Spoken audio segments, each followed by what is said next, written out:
자, 오늘은 8장 천재 실행, 누가 실행할 것인가. 사람이 경영을 실행을 하는 거죠. 사람이 경영을 하게 되는데, 여러분, 경영을 사람이 기업에 들어가 있다고 해가지고 바로 경영을 할 수 있느냐? 그게 아니죠. 뭔가 조직을 만들어야 되겠죠. 예를 들어서 뭐 인사부, 총무부, 생산부 이런 식으로 뭔가 사람이 어디에 소속이 돼서 어떤 일을 할 건가 하는 것들을 구체적으로 이렇게 설계를 해놓지 않으면은 어떤 일 사람만 채워놨다고 해가지고 일이 되지가 않죠. 그래서 이 조직화라는 과정이 필요해요. 기업을 운영을 하기 위해서는. 그래서 기업이 처음 만들어지면은 조직을 만들고 그 조직들은 어떤 일을 할 건지를 설계를 하고 그 조직들이 일을 하는 방식은 어떻게 되고 거기에 어떤 사람들이 배치가 되고 어떻게 일을 해서 어떻게 보고를 할 건가, 그리고 또 그 일한 결과는 어떻게 평가할 건가 하는 것들이 쭉 설계가 되어야 돼요. 그래야 거기에 맞춰서 사람이 들어가고 업무를 하고 어떤 산출물이 나오면 그걸 평가하고 피드백하고 이런 일들이 발생을 하죠. 결국은 그래서 이런 것들을 다 조직화라고 그렇게 얘기를 하는 거예요. 조직화라는 것은 기업이 돌아갈 수 있도록, 운영이 될 수 있도록 시스템을 만드는 것이 곧 조직화다, 이렇게 얘기를 할 수가 있는 거죠. 그래서 이제 여러분들 교재에 있듯이 조직화라는 것은 기업에서 수행해야 할 일을 누가, 어떤 조직에 어떤 사람이 실행할 것인가를 결정하는 과정, 이렇게 얘기를 하고 있죠. 그러니까 조직화라는 것은 조직만 만드는 것이 조직화가 아니에요. 그래서 조직화가 이제 이루어지려면은 제일 먼저 어떤 일을 해야 될 건가, 업무 분석이 먼저 이루어지고 그것을 어떤 식으로 수행할 건가 하는 그런 조직 설계가 이루어지고, 그 다음에 거기에 대한 이제 인력 배치가 이루어지고, 그 다음에 이제 인력이 배치가 되면은 역할을 부여해야 되겠죠. 그리고 이제 활동을 하게 되면은 평가를 하죠.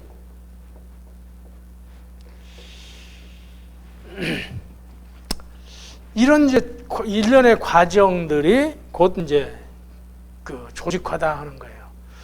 그런데 이제 이렇게 조직화를 하기 위해서는 제일 먼저 결정이 돼야 될 게 이 위에 뭐가 있냐? 기업의 목표가 설정이 돼야 되죠.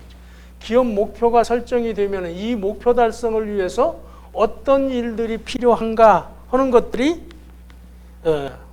파악이 되겠죠. 그러니까 기업은 다 똑같은 일을 하는 게 아니죠. 기업의 성격에 따라서 하는 일들이 다르죠. 물론 공통적으로 발생하는 일들이 있어요. 공통적으로 발생하는 것은 뭐 인사라든지 총무, 격리, 여기는 뭐 회계, 자금 이런 거 다 포함해가지고 이런 것들이 공통적으로 발생하지만, 뭐 제품을 만드는 회사는 생산부서가 있고 기술이 있고 또 뭐 물류가 있고 또 AS가 있고 이런 부서들이 있겠죠. 그러나 은행 같은 데는 이런 부서가 없죠. 창구에서 고객 접객 업무들이 주가 되고, 또는 뭐 고객 상담, 뭐 대출 영업. 그래서 회사마다 이 본원적인 활동들은 다 달라요. 그러니까 지원적인 기능들은 공통적으로 유사한데 본원적인 업무, 본원적인 기능들이 뭐예요? 조달, 생산, 그 다음에 마케팅, 그 다음에 아웃바운드 로지스틱스, 고객 서비스. 이게 이제 마이클 그 포터가 얘기한 밸류 체인이죠. 밸류 체인의 본원적 기능이에요. 이런 것들은 기업이 제품을 생산하느냐, 서비스를 생산하느냐, 또는 어떤 방식으로 생산하느냐, 이런 거에 따라서 다 달라지죠. 그래서 이제 이렇게 기업의 목표가 뭐냐, 이거에 따라서 업무 처리 내용들이 다 달라지고, 그 업무 내용이 달라지면은 그 조직의 형태들도 달라지게 된다는 거예요. 결국은 조직화는 기업의 목표를 효율적이고 효과적으로 달성될 수 있도록 관리 기능을 세분화시키는 거죠.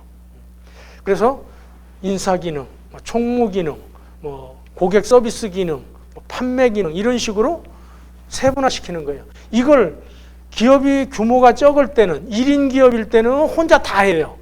2인 기업일 때는, 이게 또 이제 그 소수 기업일 때는 생산과 관리, 이런 식으로 나눠지지만, 점점점 기업 규모가 커지면은 이게 굉장히 세분화되죠.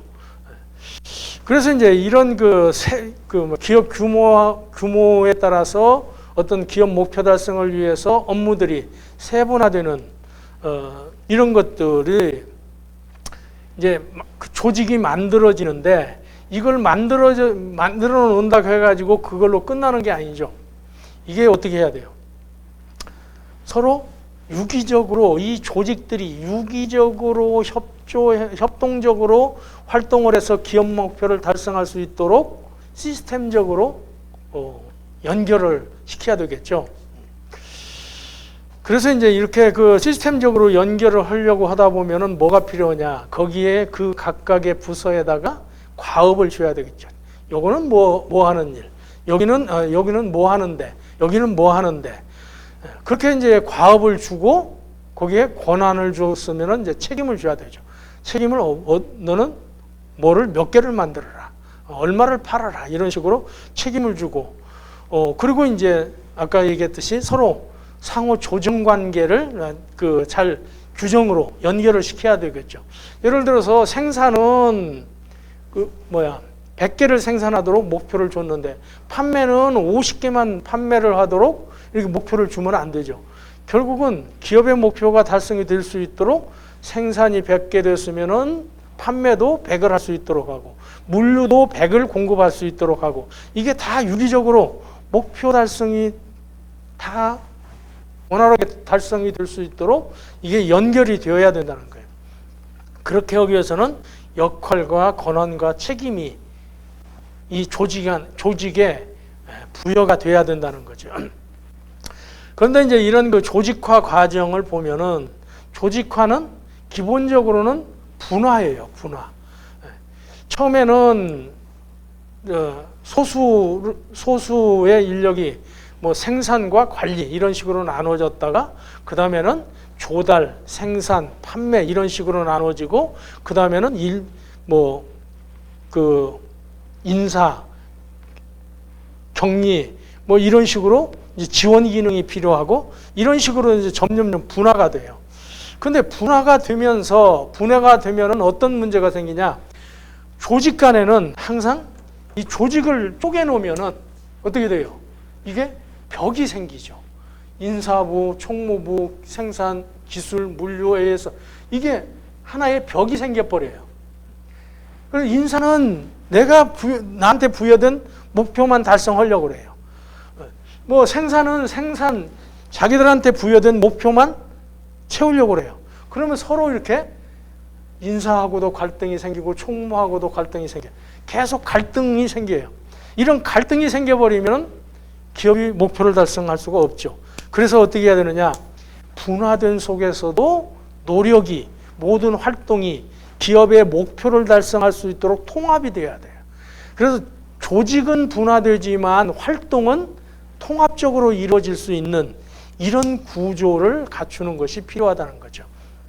그래서 조직화는 결국은 분화와 통합의 정도를 어떻게 유지할 거냐, 너무 조직도 너무 세분화되면은 거기에 우두머리들만 많이 늘어나고 아까 얘기한 병만 많이 생겨요.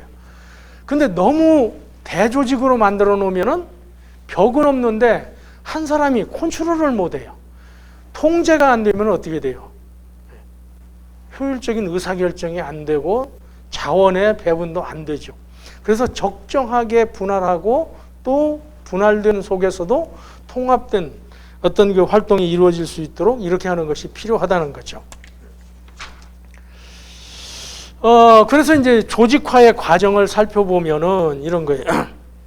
조직화는 조직의 목표와 계획이 먼저 이제 수립이 돼야 되고, 그 다음에는 이제 그 목표가 설정이 되면은 이 계획이라는 것은 일반적으로 이제 전략이라고 우리가 그렇게 얘기할 수가 있겠죠. 그리고 목표와 전략이 수립이 되면은 거기에 따라서 이 목표와 전략을 달성하기 위한 과업들, 활동들을 우리가 이제 쭉 이렇게 파악을 해야 되겠죠. 이게 생산 활동이 뭐 얼마나 이루어져야 된다. 또 뭐 판매 활동이 어떻게 이루어져야 된다. 그래서 이제 과업 활동이 결정이 돼야 돼요. 그러니까 무슨 일을 할 거냐, 이 목표를 달성하기 위해서 필요한 일들이 뭐냐, 이걸 결정을 해야 되겠죠. 그 다음에 그거를 이제 필요한 일들을 논리적으로 구분을 해야 돼요. 요거는 인사에 관련된 활동이구나. 이게 직원을 채용해가지고 교육하고 하는 것들을, 자, 교육을, 이거는 어떤 경우는 인사에서 해야 되는 경우도 있고, 어떤 경우는 교육을 생산해서 해야 되는 경우도 있어요. 예를 들어서 인사부서에서 하는 교육은 일반적인 업무 처리 방법이나 인성교육이나 뭐 이런 것들은 인사 쪽에서 해야 되겠죠. 그러나 기술 관련된 교육은 어때요? 현장에서, 생산 현장에서 해야 되겠죠. 그래서 이게 논리적으로 그 일을 어디에서 어느 부서에 묶어서 어떤 조직으로 묶어서 수행하는 것이 좋겠느냐 하는 것들을 우리가 체계적으로 분류해야 돼요. 그래서 규모가 적을 때는 총무 해가지고 인사, 뭐 급여, 그 다음에 뭐 노무관리, 경우에 따라서는 규모가 아주 적을 때는 회계도 총무에서 하는 경우가 있죠. 점점점 커지면은 이제 업무량이 늘어나고, 그러면은 이걸 이제 분할해서 인사부서, 총무부서, 뭐 기획부서, 그다음에 회계부서 이런 식으로 나누죠. 이렇게 해서 이제 논리적으로 체계를 분류하고, 그 분류했으면은 분류된 그거 자체가 하나의 조직이 되는 거죠. 인사 업무 해가지고 묶어놨으면 인사팀이 됐든 인사부가 됐든 그게 조직이 돼요. 그 다음에는 이제 여기다가 사람을 갖다 앉히는 거죠. 부장을 앉힐 거냐, 팀장을 앉힐 거냐, 과장을 앉힐 거냐, 그 밑에 직원들은 어떻게 할 거냐. 이제 그 직책을 부여하고 사람을 할당을 하죠. 그 다음에 이제 그 사람들이 어떻게 일을 할 거냐 하는 그러한 그 그룹과 개인 간의 활동 조정 작업을 해야 돼요. 그러니까 예를 들어서 뭔가를 구매한다 그러면은 그 구매를 어떻게 할 거냐 하는 것을 결정을 해야 되겠죠. 예를 들어 차를 산다. 그러면 차를 필요로 하는 부서가 먼저 내가 이렇게 해서 차가 필요합니다 하고 뭐 사장까지 품위 보고를 해가지고 결제를 받아요. 그러면 그걸 자기가 직접 사면은 여러 가지 부작용이 있을 수 있으니까 총무부서로 넘겨요. 총무부서에서 그걸 경쟁을 붙여가지고 또는 견적을 받아가지고 구매 결정을 해요. 그래서 구매를 하게 되면 납품을 어디로 하느냐? 처음에 차가 필요했던 부서로 납품을 하라고 그러죠. 그러면 차가 필요했던 부서는 차가 실제 납품이 되면은 검수 작업이라는 걸 하죠. 검수 작업을 해가지고 이상 없이 우리가 원하는 차가 들어왔다.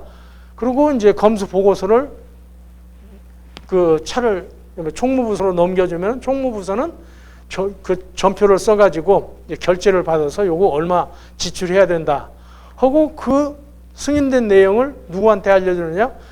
작은 부서에 알려주게 되는 거죠. 그러면 최종적으로 차 구입 대금은 작은 부서에서 지출이 되죠. 그러면 결국은 차가 필요한 부서가 운송부서다. 그러면 운송부서에서 일이 시작이 돼가지고 총무부서로 갔다가 작은 부서에 끝나죠.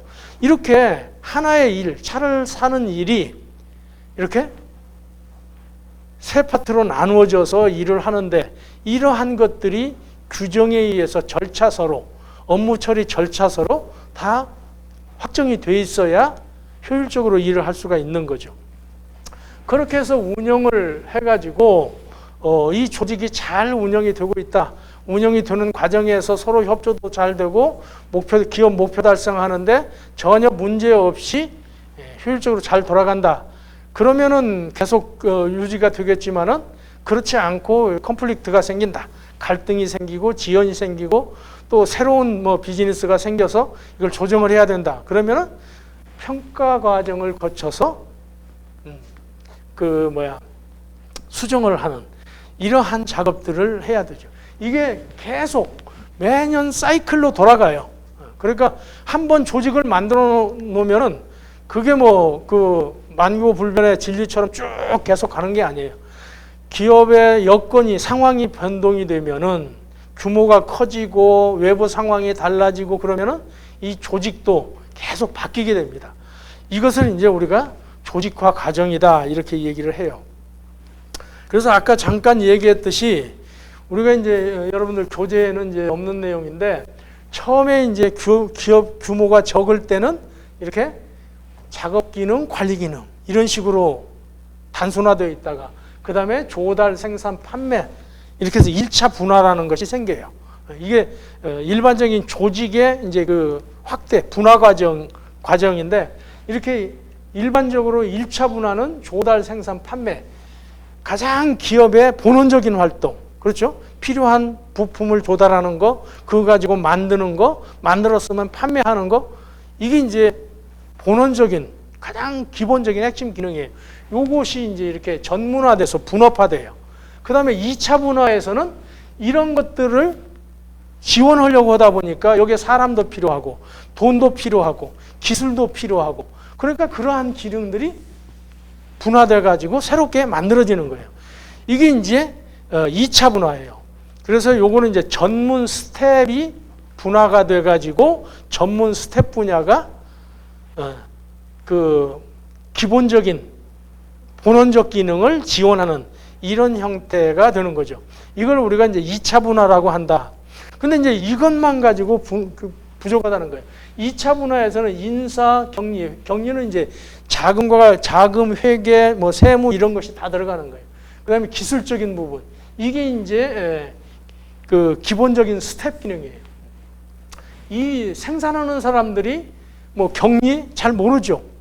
생산은 단순한 작업이니까 기술 개발하고 하는 것들도 또 좀 전문성이 떨어질 수가 있죠. 인사도 마찬가지고.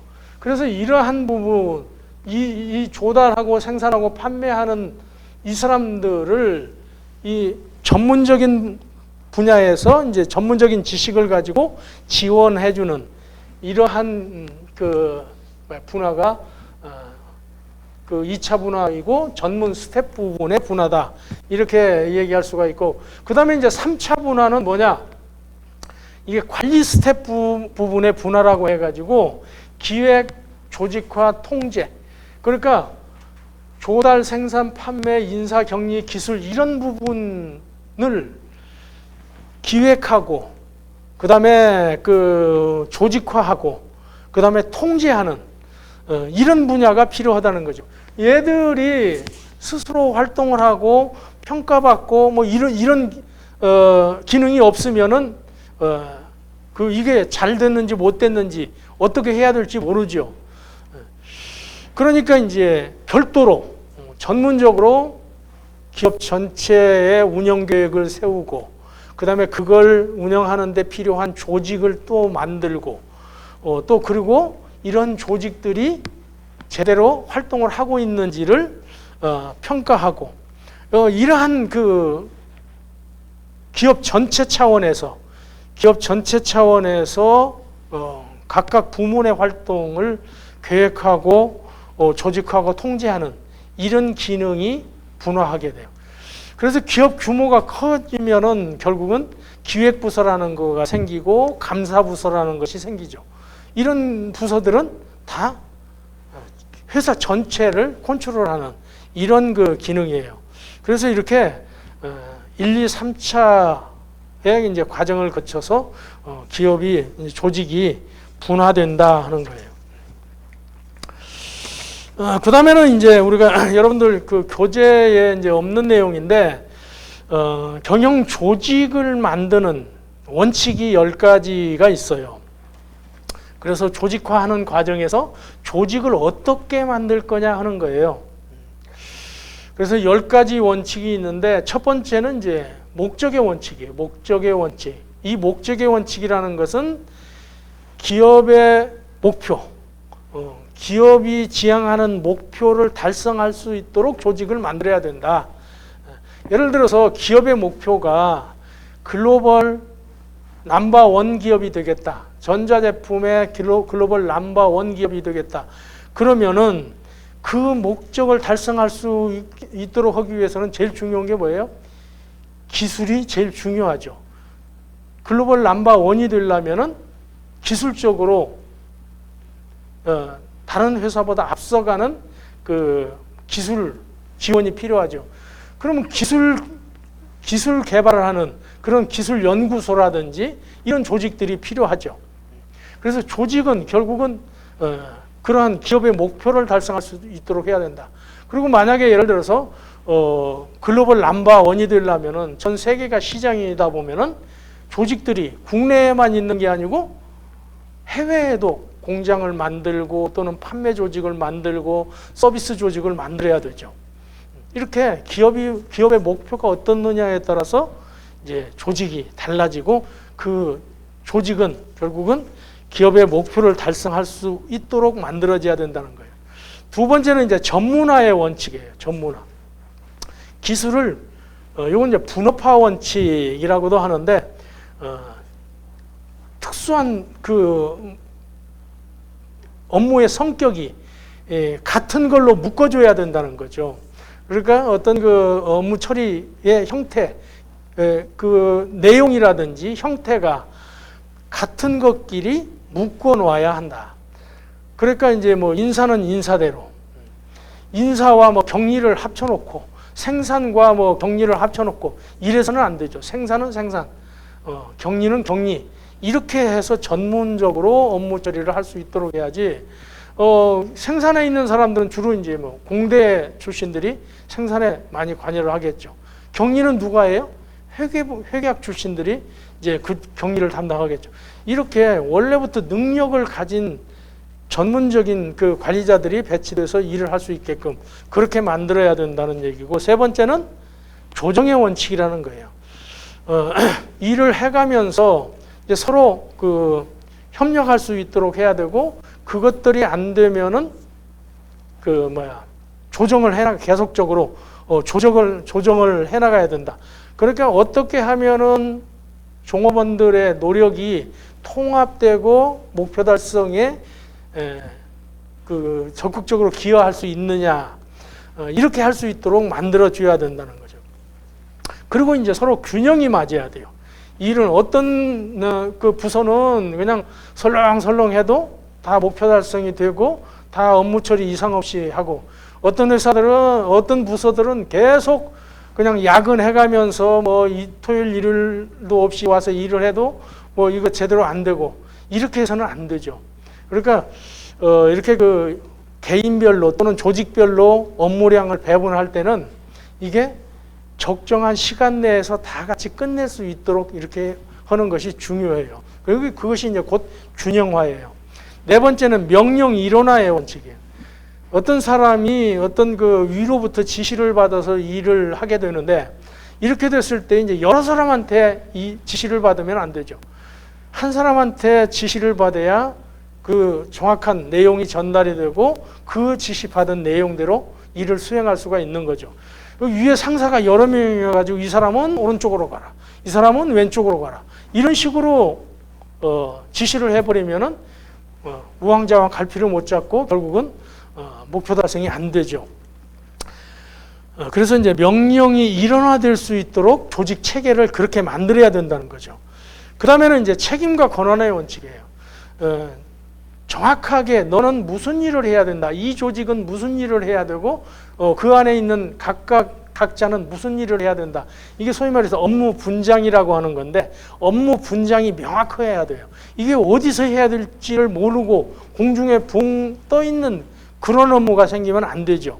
그래서 조직과 개인의 직무를 명확하게 하고 그것을 처리하는데 필요한 권한을 줘야 되죠.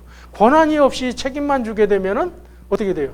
일을 할 때마다 계속 보고해서 승인받고 보고해서 승인받고 이러면은 일이 비효율적으로 처리가 될 수밖에 없죠. 그러니까 책임을 주었으면은 권한도 줘야 된다. 그 다음에 이제 그 권한 유양의 원칙이라는 게 있어요. 직무를 이제 주었으면은 동시에 권한도 주어야 된다. 이런 것이 이제 그 권한 유양의 원칙이에요. 책임과 권한의 원칙은 그 책임과 권한을 명확하게 해야 된다는 얘기고, 권한 유양의 원칙은 책임을 그만큼 주었으면은 권한도 그만큼 줘야 된다 하는 거예요. 그 다음에 7번째는 계층 단축화의 원칙.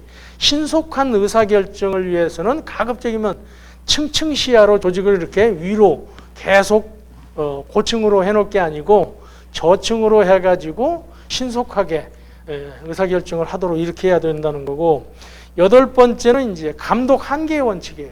한 사람의 감독자가 과연 몇 사람이나 감독을 할 수 있느냐. 이게 이제 업무의 질과 양에 따라서 이게 달라지죠. 우리가 이제 그 군대도 보면은 그렇죠. 일개 분대 보통 9명이죠. 9명은 역할이 탁탁탁 있어요.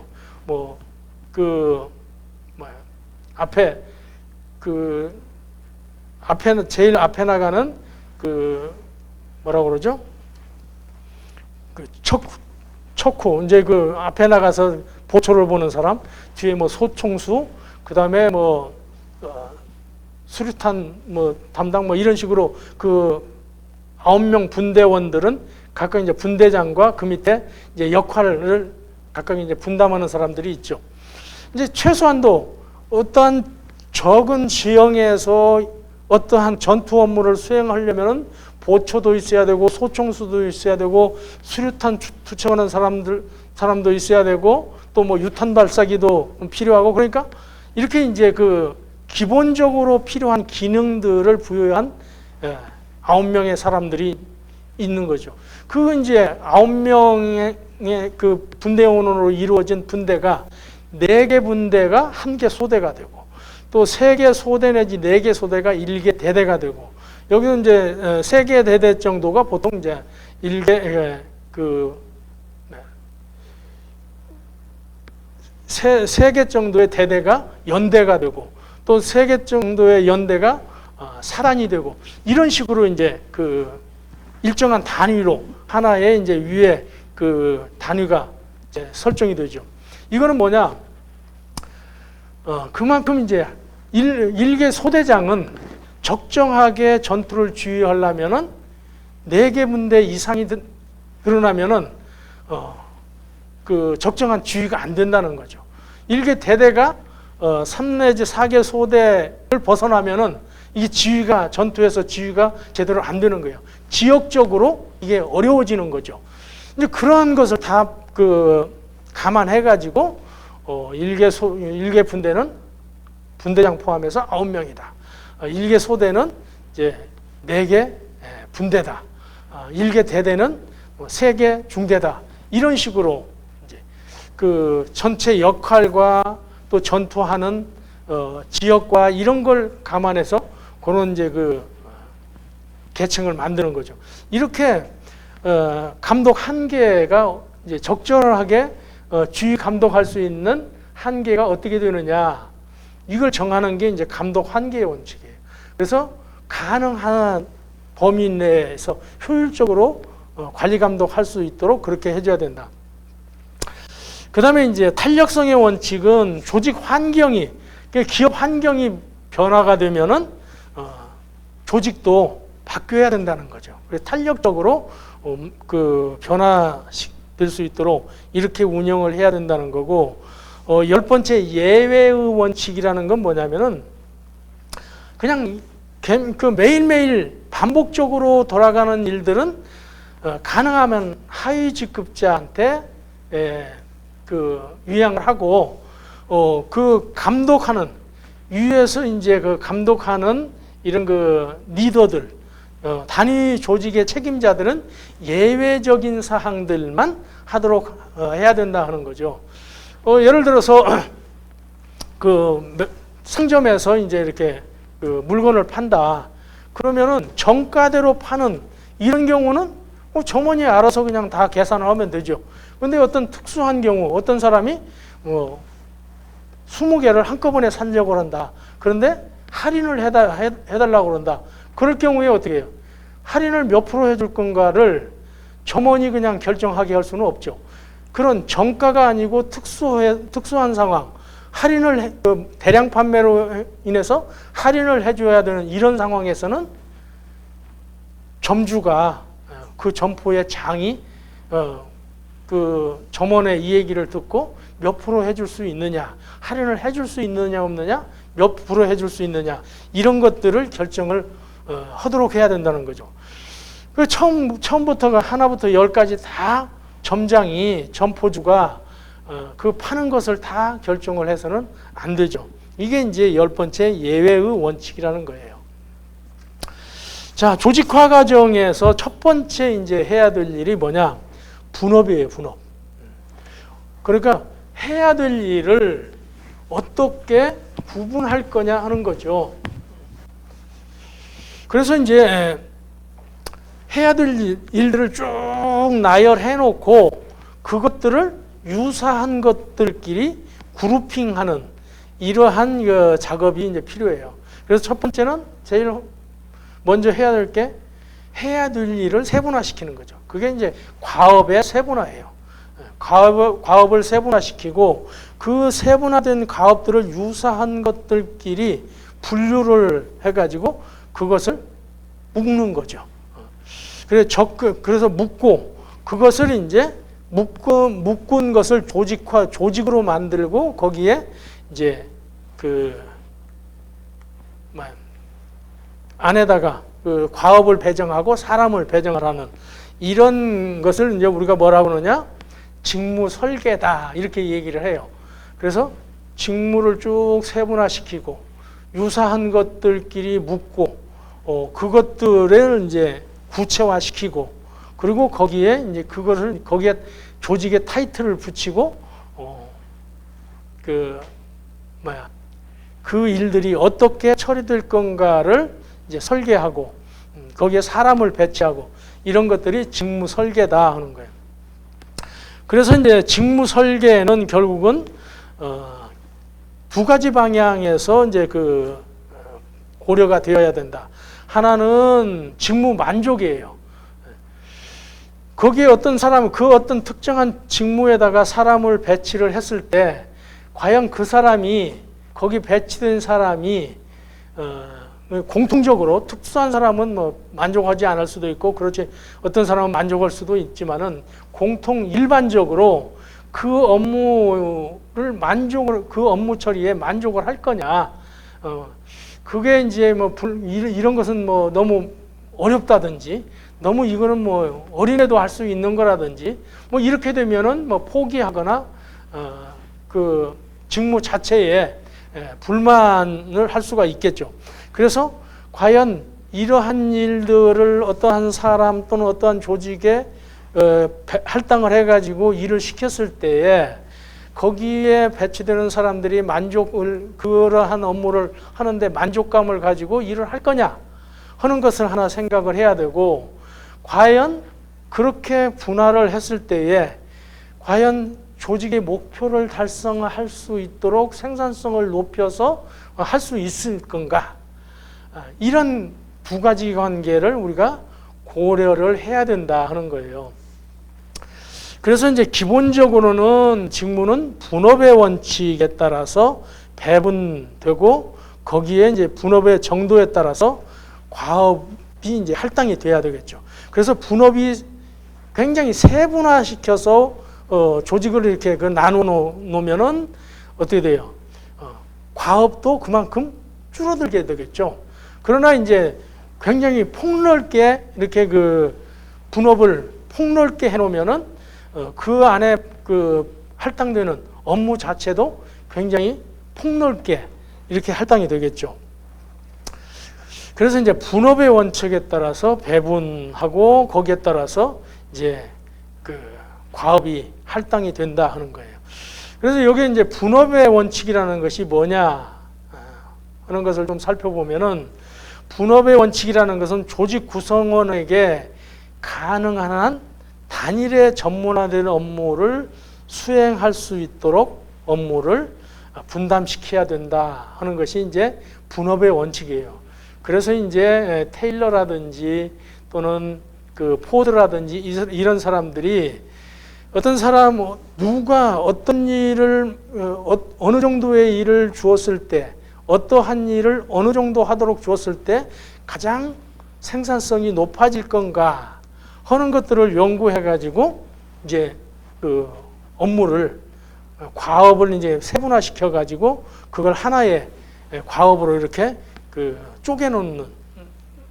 쪼개놓게 됐는데 이런 것을 이제 분업의 원칙이라고 그래요. 그러니까 쪼개되 그것들을 어떤 특정한 사람이 그 일을 수행했을 때에 가장 효율적으로 할 수 있을 건가 하는 것을 평가해 가지고 분업을 세분화시켜야 된다. 이게 이제 분업의 원칙인데 그거에 따라서 조직을 세분화하고 거기에 따라서 업무를 할당을 해야 된다는 거죠.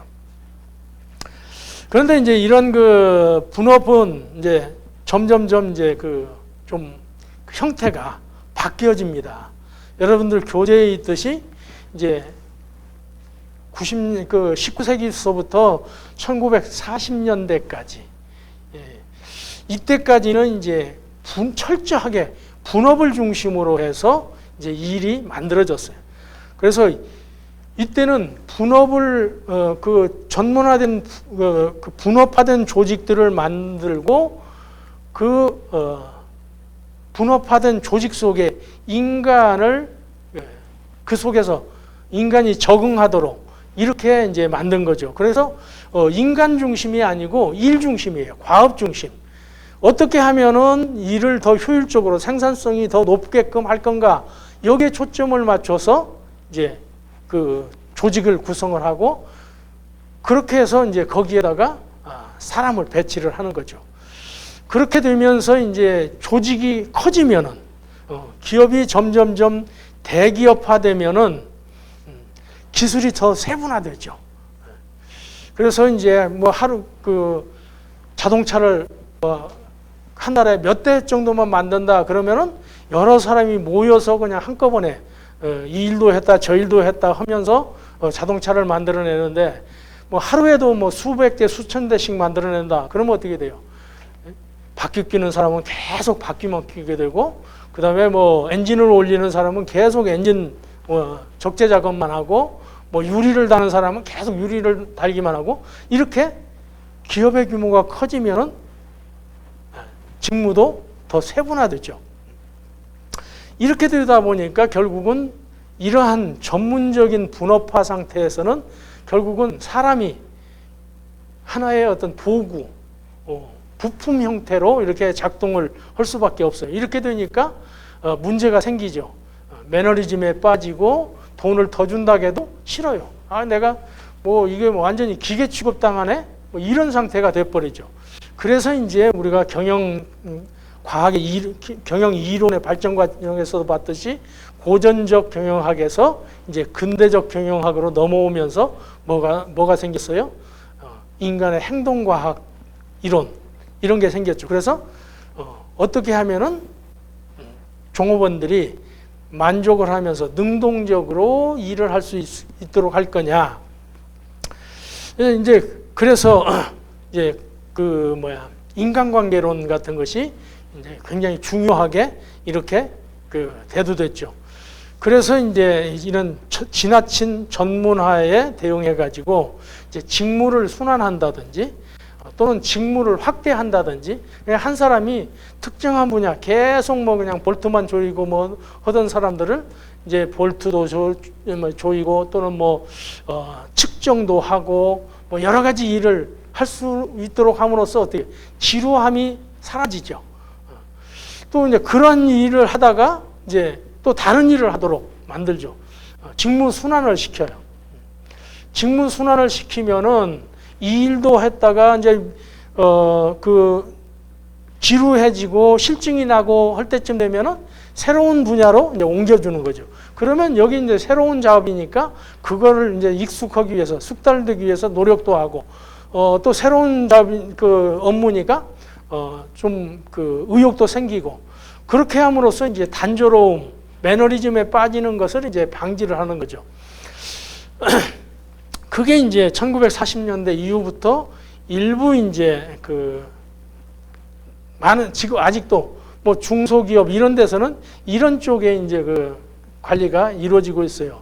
근데 이제 1960년대 이후가 되면서부터는 이제 인간관계 또는 인간의 이제 자아 실현, 또 그 능동적이고 어떤 그 목표 지향적인 이러한 그 종업원들이 되도록 하기 위해서 다양한 새로운 시도들이 나오죠.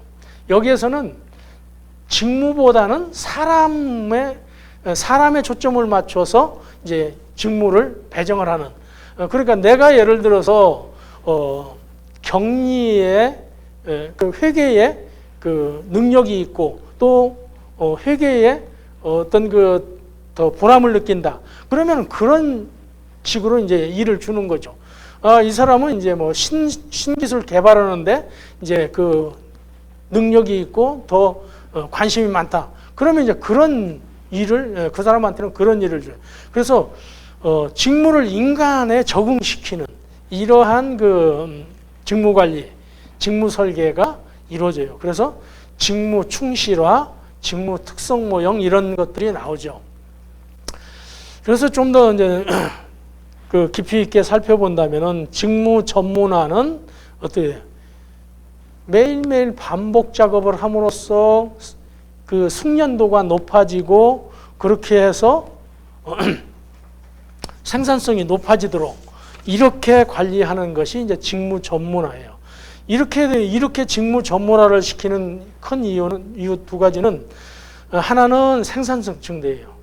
반복 작업에 의한 스킬업 해서 이제 생산성을 높이는 거고, 그 다음에 이렇게 직무를 전문화해서 적은 분야를 담당하도록 하면은 교육 훈련비가 적게 들어가요. 그러니까 미숙련자들도 쉽게 그 업무를 습득할 수가 있죠. 근데 자기가 담당하는 업무가 많으면은 그 업무를 습득하는데 굉장히 오랜 시간이 걸리고, 또 하나는 이제 그렇게 하도록 교육을 시키는 게 필요하죠. 그래서 이제 이렇게 그 전문화 시키면은 생산성이 항상 효과와, 그 다음에 미숙련자들도 쉽게 채용해서 배치를 해서 바로 본 업무를 할 수 있도록 할 수 있다. 이러한 이제 그 장점이 있는 거죠. 직무순환은 이제 이것도 매너리즘에 빠지지 않게 하도록 하는 그런 효과가 있고, 또 하나는 무슨 효과가 있냐? 여러 업무를 그 소위 말해서 섭렵한다고 그러죠. 여러 업무를 경험하도록 함으로써 상위자로 승진했을 때에 그 많은 업무들을 다 미리 알고 그 관리할 수 있는 이런 능력을 키워주는 거죠. 그러니까 위로 승진할 수 있는 능력을 만들어주는, 키워주는 이런 그 방법이 직무 순환이에요. 그 다음에 이제 직무 확대는 이제 이것도 이제 직무 순환하고 같은 효과가 있죠. 그래서 이제 여러 가지 일을 함으로써 이제 그 매너리즘에 빠지지 않고 나름대로의 의욕을 가지고 일을 할 수 있도록 하는 거다. 그 다음에 이제 직무 충실화는 이제 여러 가지 이제 일을 적극적으로 할 수 있도록 그 직무를 개인들한테 이제 배정을 하는 건데, 여기는 이제 그 허츠버그의 이제 이요인 이론이라는 게 있어요. 이요인 이론이라는 건 뭐냐면은 종업원들이 적극적으로 일을 하게 하는 이런 요인하고, 그러니까 우리가 업무를 처리하는 이 환경 내지는 어떤 방법, 이런 것들이 이제 그 동기를 적극적으로 업무를 하도록 동기를 유발하는 그런 요인들이 있고, 또 하나는 불만을 가지고 자꾸 그 비능률적 또는 마지못해서 하는 이러한 그 요인이 있는데, 동기를 유발하는 그런 요인들을 우리가 동기 유발 요인 이렇게 얘기하고, 능률을 떨어뜨리는 요인들을 위생 요인이라고 그렇게 얘기를 해요. 그래서 자율성과 책임을 주고 능동적으로 이렇게 일을 하도록 하는 이런 시스템은 동기를 유발하는 시스템이고, 그냥 단순하고 그 다음에 할 때마다 보고를 해야 되고 통제가 심하고 이러한 경우는 이제 위생 요인이라고 그렇게 얘기를 하는데, 이런 위생 요인들은 그 직무 만족도를 떨어뜨리고 효율성을 떨어뜨려요. 그래서 이거는 개선해 나가야 될 그런 부분, 그런 요인들이죠. 그래서 직무를 동기 유발을 할 수 있는 이러한 상황, 그러한 형태로 만들어 줘야 된다. 그게 이제 곧 직무를 충실하게 할 수 있는 거다 하는 거죠. 그래서 이렇게 그 직무 충실화가 가능하도록 조직을 설계를 해야 된다 하는 것이 직무 충실화, job enrichment라고 그렇게 얘기를 하는 거죠.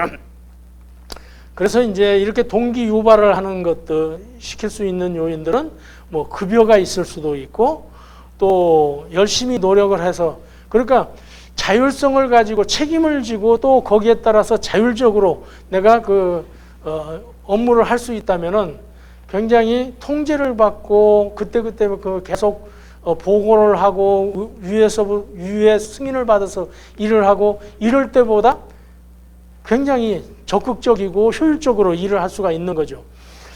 그렇게 함으로써 또 이제 성과를 내면은 승진을 할 수가 있고, 이런 환경을 만드는 것이 이제 직무 충실화예요. 그 다음에 이제 직무 특성 모형은 뭐냐면은, 이 직무 충실화는, 전체 모든 그 종업원들이 그러한 동기 유발 요인을 할 수 있는 이런 그 직무 조직 형태 또는 업무 처리 방식으로 그렇게 한다고 하더라도 개인의 각각의 특성이 다르기 때문에 개인 특성을 반영한 그런 직무 설계를 하는 것이 필요하다, 이렇게 주장을 하는 거예요.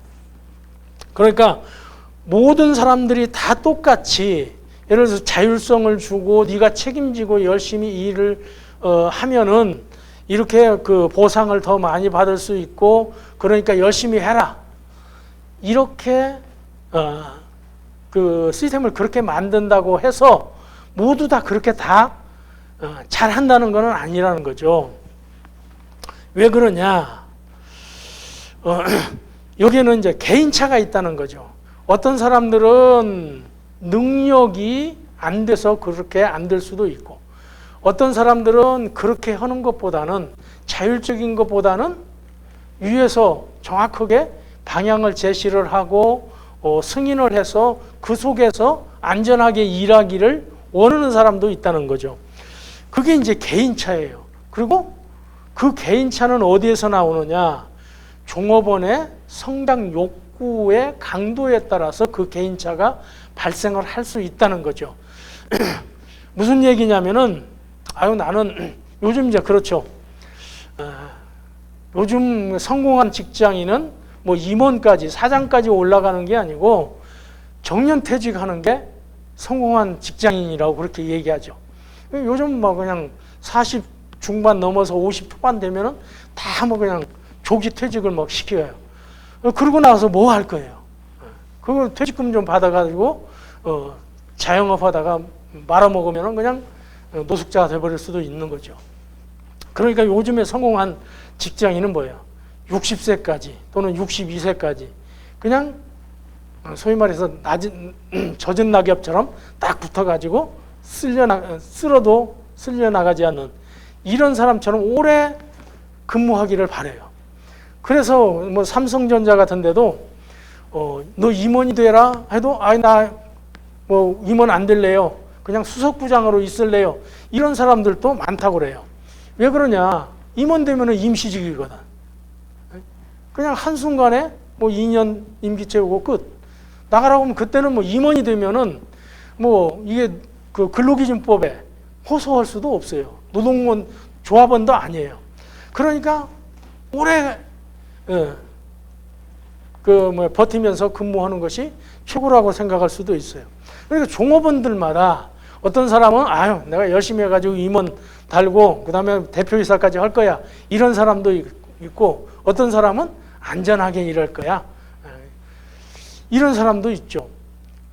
그래서 이제 이러한 개인차가 있기 때문에 그걸 맞춰서 개인에 맞춰서 이제 직무 설계를 해야 된다 하는 거예요. 그래서 이제 교재에 있듯이 이제 직무에는 이렇게 5가지 특성이 있다. 기술의 다양성, 직무의 정체성. 직무의 정체성이라는 건 뭐냐면은 기업의 목표에 부합하는 이러한 업무냐, 업무 처리 방식이냐 이런 걸 얘기하는 거예요.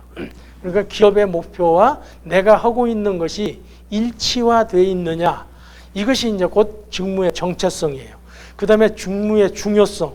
이게 어떻게 보면은 직무 충실도에 보면 충실성에서 따지면은 이게 굉장히 직무 충실화한 이러한 개념이 되죠. 자율성. 뭐 또 내가 한 활동에 대해서 피드백을 받고 거기에 따라서 이제 수정하거나 보상을 받거나 이런 피드백 이런 것들이 어떻게 보면은 직무 충실화에 입각한 그 직무 설계가 되는 거죠.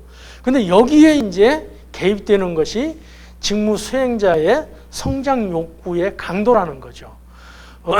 이게 이제 성장 욕구가 이제 강하지 않고 오래 근무하고자 하는 사람이다. 그런 사람을 기술의 다양성에 맞춰서 그런 직무에 갖다 배치를 하면은 이게 이제 그런 것을 충족을 그 직무에 제대로 직무를 수행을 못하고 결국은 어떻게 돼요? 조직에서 이탈을 하는. 그러니까 잘못하면은 왕따가 되는 이런 상황이 발생할 수도 있죠. 그러니까 직무에 대한 그 어떤 승진에 대한 강도 이런 것이 적은 사람들은 그런 난이도가 낮은 그러나 뭐 생산성에 관계없이 뭐 오래 있어도 뭐 되는 그러한 뭐 그 업무에 배치를 하는 것들이 필요하죠. 이게 이제 직무 특성 모형이에요. 그러니까 직무 특성 모형은 충실화 모형에다가 직무 수행자의 성장 욕구의 강도를 결합시켜 가지고 이 사람의 욕구에 맞는 그런 그 직무를 배정을 해야 된다 하는 거예요. 그래서 그렇게 해야 전반적으로 직무 만족을 느끼면서 개인의 성장과 어떤 그 업무의 그 성장을 가져올 수 있다 하는 거죠. 그 다음에는 이렇게 해서 이제 분업을 해가지고 전문화시켜서 배치를 했으면은 그 다음에는 통합과 조정이 필요하다. 여기에서 이제 통합이라는 것은 조직을 하나로 뭉치는 이렇게 그 통합하는 것을 얘기하는 게 아니고 이제 활동을 통합을 시켜서 기업의 목표를 서로 협력해서 기업의 목표를 달성할 수 있도록 이렇게 상호의 활동을 연결시켜서 협조적으로 공동의 목표를 달성할 수 있도록 하는 것을 의미하는 거예요. 그래서 이제 이렇게 하려면은 첫 번째로 이제 수평적 조정. 예를 들어서 이제 생산을 한다. 그러면은 생산 첫 단계가 이제 기술에서 이제 설계가 이루어져야 되겠죠. 그래서 이게 이제 생산 계획이 수립이 되고 계획이 수립이 되면은 기계 설비가 들어와야 되고, 그러면 이거 기계 설비를 살려면은 이제 총무나 조달해서 기계를 이제 제때 설치를 해줘야 되겠죠. 그렇게 하고 이제 생산이 이루어지려면은 뭐가 필요해요? 원부자재의 조달이 필요하죠. 그렇게 해서 이제 생산이 이루어지면은 판매가 이루어지고, 판매가 이루어지면은 물류 서비스가 제공이 돼야 되고, 그 다음에 이제 뭐 AS라든지 이런 서비스가 이루어지죠. 이런 것들이 이렇게 수평적으로 유기적으로 잘 연결이 돼서 실행이 될 수 있도록 이렇게 만들어져야 된다 하는 거죠. 그 다음에는 이제 두 번째는 수직적 조정이에요. 위에 이제 일을 하다 보면은 이제 생산 공장이 있으면은 여기에 제품 1이 있고 제품 2가 있고, 그럼 이 밑에도 이제 여러 이제 그 생산 조직들이 있겠죠. 그러면 공장장이 있고, 그러면은 이게 이렇게 제품 1에서 여기서 이제 부품 이제 초기 프레임이 올라가고, 여기 이제 조립이 있고, 그 다음에 검사가 있고, 여기 이제 뭐 출고가 있고, 이런 식으로 이제 일이 수직적으로 이루어져야 되는데, 이때 이제 명령들이 시달이 되겠죠. 오늘 몇 개 만들어라, 또는 어떤 제품을 만들어라, 명령이 시달이 되고, 그 다음에는 보고가 이루어져야 되겠죠. 이게 이제 이런 그 명령과 보고와 어떤 컨트롤이 이제 이게 효율적으로 이루어지도록 이렇게 해야 된다는 거죠. 그래서 이제 이런 그 네 가지 작업이 필요한데, 이런 이제 그 네 가지 작업이 이제 이런 거죠. 어떤 식으로 명령이 시달이 되고 보고가 되어야 되느냐 하는 거예요. 첫 번째는 명령 연쇄 원칙이에요. 위에서부터 밑에까지 쭉 이제 그 명령이 시달이 돼야 되는데, 중간에 단절이 되면 안 되겠죠. 그래서 누구에서부터 지시가 시작이 돼서 어떻게 전달이 되고 최종적으로 누가 시행이 된다. 이게 이제 그 두 가지 원칙에 의해서 이루어져야 되는데, 하나는 계층 연결의 원칙. 위에서부터 시작해서 쭉쭉쭉쭉쭉 연결이 돼야 된다. 그리고 예를 들어서 여기에서 예를 들어 100이라는 저기를 100개를 만들어야 되면은 제품 1라인에서 50개, 여기에서도 50개, 이런 식으로 해가지고 합이 100이 될 수 있도록 이렇게 연결이 돼야 돼요. 여기에서는 50개고 여기에서는 뭐 70개가 된다든지, 또는 여기에서 30개가 돼가지고 합이 80개밖에 안 된다든지, 이런 식으로 되면 안 된다는 거죠. 그래서 연결이 될 수 있도록 해야 되고, 두 번째는 명령 일원화의 원칙. 위에서부터 100개 만들어라, 너 50개 만들어라 하는 것은 한 군데서 공장장으로부터 내려오도록 이렇게 해야 된다. 여기서도 마찬가지로 계속 이제 그 한 라인으로 쭉 연결이 돼서 그 통합적으로 이렇게 명령이 전달이 될 수 있도록 해야 된다. 이게 이제 명령 일원화의 원칙이에요. 그 다음에 이제 관리 영역 또는 감독 범위를 적정하게 해야 된다. 앞에서도 이제 그 감독 범위 얘기를 했죠. 그다음에 이제 권한을 위양을 해야 된다. 적정하게 위양을 해야 되는데 권한을 위양하는 데에서는 삼면 등가 원칙이라는 것이 이제 적용이 돼요. 삼면 등가 원칙은 뭐냐?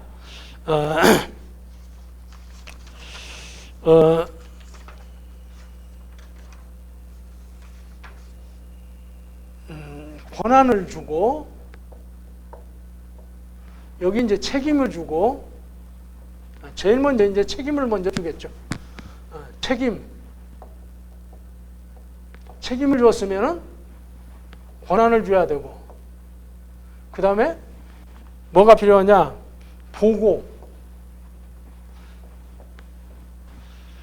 권한을 주었는데 보고가 안 이루어지면 안 되죠. 권한을 주었으면은 그 권한을 활용을 해서 이렇게 했습니다 하는 것을 반드시 보고할 수 있도록 해야 돼요. 그러니까 책임을 주었으면은 권한을 줘야 되고 권한을 주었으니까 그 권한 행사에 대한 결과를 보고를 해야 되죠. 이 체계를 만들어줘야 된다는 거예요. 이게 이제 권한 책임 보고 의무의 삼면 등가 원칙이다. 이렇게 권한만큼 책임만큼 권한도 줘야 돼요. 권한을 준 만큼 보고도 제대로 해라. 이것이 이제 삼면 등가의 원칙이다. 그 다음에는 이제 집권화와 분권화라는 것이 있어요. 그래서 이제 어떤 부분은 집권화시키고 어떤 부분은 분권화시키고 이런 것들이 필요하다는 거죠. 이 네 가지의 이제 그 부분을 좀 더 자세하게 살펴보면은 명령 연쇄라는 것은 이게 이제 그 위에서부터 쭉 연결이 돼서 체계적으로 누락 없이 전달이 되도록 해야 된다 하는 건데, 요게 이제 그 공식적으로 그렇게 연결이 되도록 해야 돼요. 그러니까 업무 처리 규정 같은 것이 이제 기업에 가보면은 업무 처리 규정이 있는데 거기에 보면은 어떤 업무를 수행할 때는 누구의 지시를 받아서 수행을 한다, 또는 누구한테 어떤 식으로 지시를 해가지고 수행을 한다, 그리고 보고는 어떻게 한다, 이런 것들이 다 규정에 명확하게 명시가 돼 있죠. 그래서 이제 그 수직적으로 연결하는 그 공식적인 이 체계가 만들어져야 된다 하는 거예요. 그래서 이제 계층 연결의 원칙, 명령 일원화의 원칙, 이게 이제 적용이 되어야 되고 단절 없이 중간에 끊어지면은 안 된다 하는 거예요. 그 다음에 이제 이렇게 이제 그 명령 일원화를 시키려면은 이제 한 사람의 보고자, 그 상위자한테만 보고를 해야 될 의무가 지워져야 된다 하는 것이 이제 명령 일원화의 원칙. 그 다음에는 이제 관리의 범위를 보면은 몇 사람이나 지휘하는 것이 가장 효율적이냐 하는 범위를 얘기하는 건데, 이게 이제 그 일반적으로 관리의 범위가 좁아지면은 고층 구조를 가지고 관리의 범위가 넓어지면은 평면적 구조를 형성한다, 이렇게 얘기를 하고 있어요. 그러니까 평면적인 구조를 갖는 이런 업무는 뭐냐면은 유사한 업무들. 그러니까 예를 들어서 업무가 완전히 다른 업무 같으면은 이렇게 여러 가지의 일을 할 수가 없죠. 이게 평면적인 구조를 갖는다는 얘기는 한 사람이 또는 하나의 조직이 여러 가지의 일을 한다는 그런 얘기가 되는 거예요. 그렇게 이제 한 사람이 여러 가지의 일을 할 수 있으려면은 어떻게 해야, 어떤 이 업무의 특성이 어때야 되느냐? 첫 번째로는 업무 특성이 비슷비슷해야 돼요. 뭐 출납이다 그러면 돈 들어가고 내주고 받고 하는 거, 이런 것들은 이제 뭐 하루 종일 앉아서 할 수 있는 만큼 이렇게 업무가 부여되면 되죠.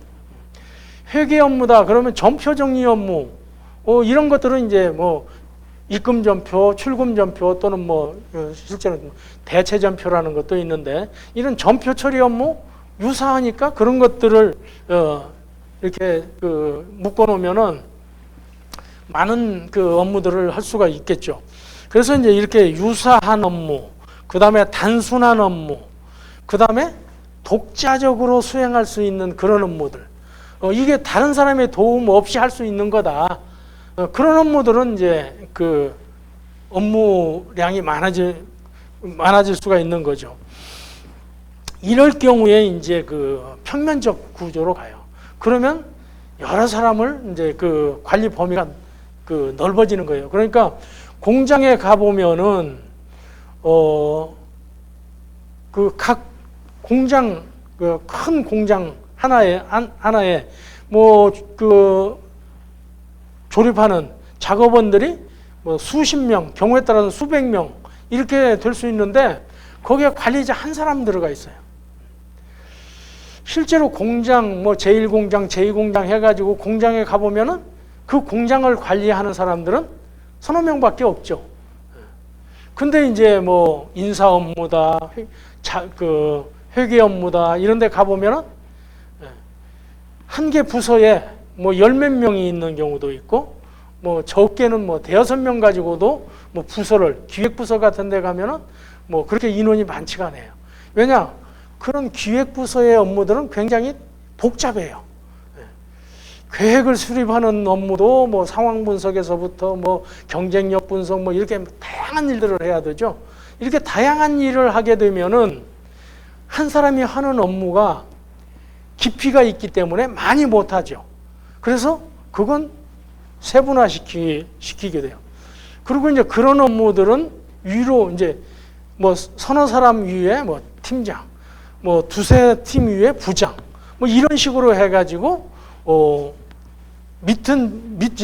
이제 그 관리하는 범위가 좁아지면서 업무의 깊이, 디피컬트, 이 난이도가 많으니까 계층이 많아지는 이런 특성이 있죠. 근데 이제 생산 공장 같은 데 가보면은 공장장 밑에 뭐 라인장 해가지고 뭐 한 서너 사람, 그 밑에 전부 작업원들, 이런 식으로 돼 있어요. 그래서 이제 단계는 적고 범위는 넓은 이런 상황이 되죠. 그래서 업무 특성에 따라서 이게 이제 달라진다 하는 거예요.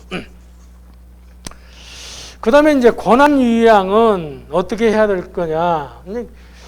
권한 유양 자체라는 것은 이제 의사결정권을 밑에 있는 사람들한테 이제 그 위임하는 것을 얘기를 하는데, 이렇게 했을 때 이제 어떻게 해야 되느냐.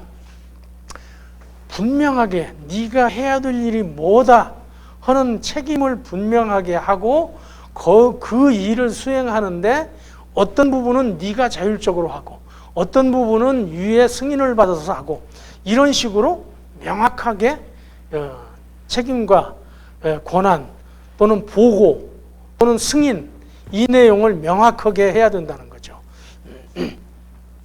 그리고 이제 그렇게 권한을 주었으면은 그 권한에 대해서 책임을 질 수 있도록 이렇게 해야 된다는 거죠. 권한은 안 주고 책임만 지도록 이러한 그 업무 설계가 되면 안 되죠. 다 뭐 예를 들어서 내가 하고 위에 보고해가지고 승인받아서 했는데 나만 혼자 책임져? 이렇게 해서는 안 되죠. 그러니까 내가 알아서 다 했다. 그러면은 규정대로 했으면은 뭐 책임이 없겠지만은 규정에 어긋나게 뭐 했다. 기준에 어긋나게 했다. 내가 자율적으로 했는데 내가 자율적으로 예를 들어서 어떤 업체에 외상으로 판매할 수 있는 금액 한도가 100만 원인데 이번에 뭐 특수한 코로나 상황 때문에 내가 알아서 판단해 가지고 200만 원까지 내가 외상으로 줬다. 근데 잘못해 가지고 그 회사가 부도가 나 버렸다. 그러면 어떻게 돼요? 권한 외에 내가 그 100만 원어치를 더 줬으니까 내가 책임을 질 수밖에 없는 거죠. 근데 뭐 100만 원 그 한도 내에서 줬는데 이 상황이 이렇게 경제 상황이 나빠져 가지고 못 받게 됐다. 그러면 책임을 지더라도 경감을 받을 수가 있겠죠. 이런 식으로 이제 책임과 권한과 보고 사항을 명확히 해야 된다는 거예요. 그러면은 이제 집권화와 분권화를 어느 정도 시킬 거냐. 집권화라는 것은 의사결정을 위에다가 집중을 시키는 거예요. 그러면 결국은 밑에 사람들은 권한이 없이 굉장히 피동적으로 일어나는 이런 상황이 되겠죠. 그래서 이제 어디에다가 어느 정도의 권한을 줄 거냐, 이것을 이제 잘 설계를 해야 된다는 거죠. 근데 이제 최근에는 이제 분권화가 많이 되고 있죠. 가능한 한 밑으로 권한을 넘기게 되죠. 이러한 분권화를 하는 이유를 보면은 이렇게 이제 크게 네 가지로 우리가 생각을 해볼 수가 있어요.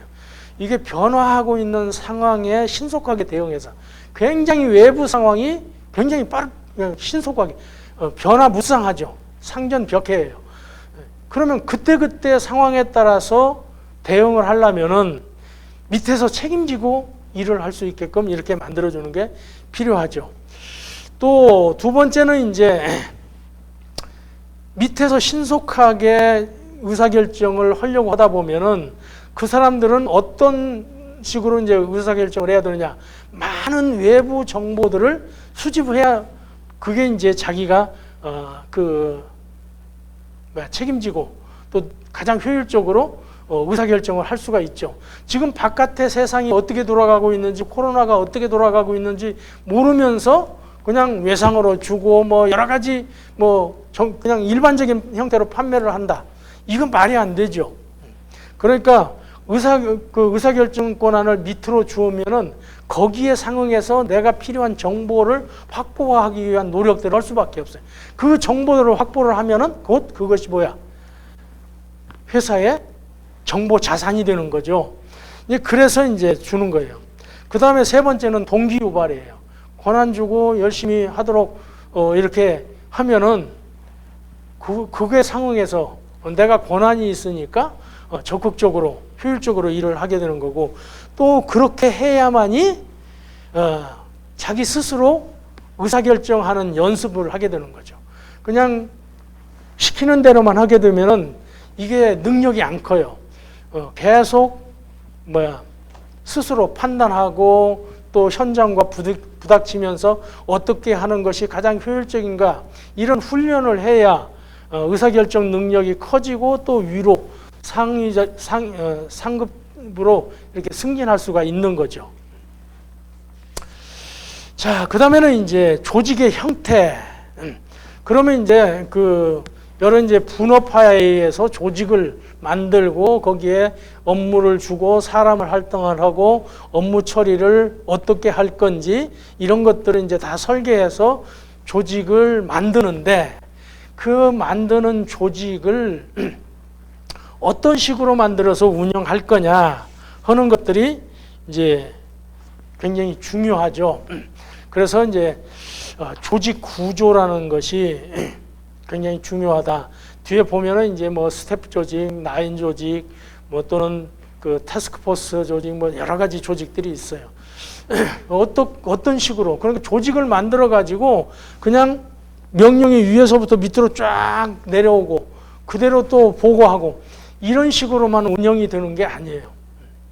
다양한 기업의 목적을 달성하기 위한 다양한 형태의 기업의 조직의 운영 방법들, 형태가 있다 하는 거예요. 그래서 이제 조직 구조라는 것은 이렇게 각각에 만들어 놓은 분업화된 이런 조직들을 어떻게 배치하고 그것을 어떻게 서로 협업해서 운영이 될 수 있도록 할 거냐 하는 것을 이제 우리가 조직 구조다 이렇게 얘기를 하는 거예요. 그래서 이제 조직 구조에 이제 어떤 조직 구조를 가지고 갈 거냐 하는 것은 이렇게 이제 크게 보면 5가지 요인들이 있다. 하나는 환경, 기업을 둘러싸고 있는 환경이 지금 어떻게 되어 있느냐, 고객 만족, 공급 사슬, 환경 보호 이런 것들이 중요하게 부각이 되면은 거기에 맞는 조직들이 만들어져서 운영이 돼야 돼요. 고객 만족팀, 준법 경영팀, 이런 것들. 그다음에 기업의 전략. 뭐 예를 들어서 해외로 진출해야 되겠다. 근데 어떻게 진출할 거냐? 공장을 설립할 거냐? 아니면 거기에 판매 조직만 만들어 가지고 운영할 거냐? 이런 거에 따라서 이제 조직 구조들이 달라지죠. 또 기술이 중요하다.